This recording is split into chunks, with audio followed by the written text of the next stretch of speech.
Баршаңызға сәлем. Бүгін Шығыс асханасының атақты тағамдарының бірі суйру лагманының рецептісімен бөлісемін. Алдымен 300 грамм етті жуып, бір келкі ұсақ текшелерге тураймыз.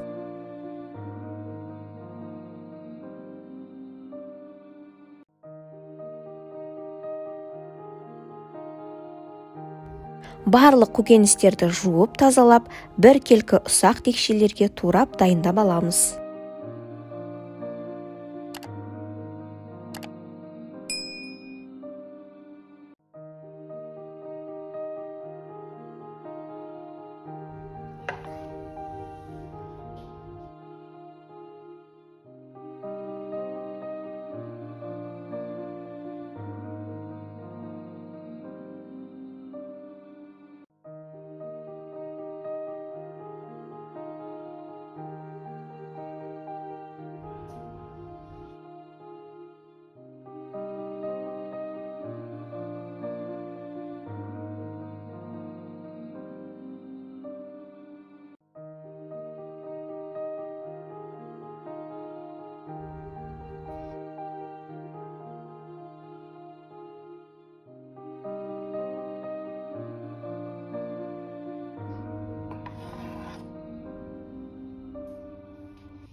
Қазанға өсімдік майын құйып, майды қыздырып, етті салып, ылғалы кеткенше 4-5 минут қуырамыз.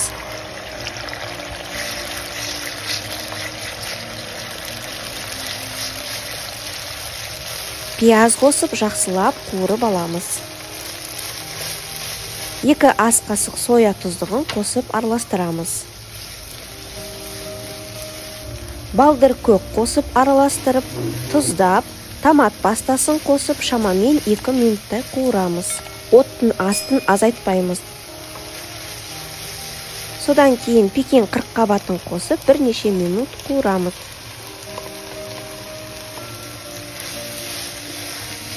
Артынан жасыл бадан қосып, араластырып, тағы 2 минут қуырамыз. Енді қалған көкөністерді тәтті бұрыш, қызанақ, сарымсақ, ащы бұрыш, имбир, 1 шай қасық қара бұрышты қосып, 5 минутта жақсылап қуырып аламыз. Барлық ингредиенттер ұсақтап туралғандықтан, қатты отта күйіп кетпес үшін, қуыру кезінде үнемі араластырып отыру керек.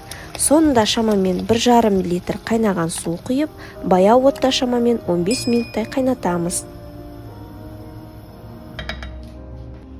Лагманымыздың подливі дайын. Кеспені терең ыдысқа салып, көбірек подливынан құямыз.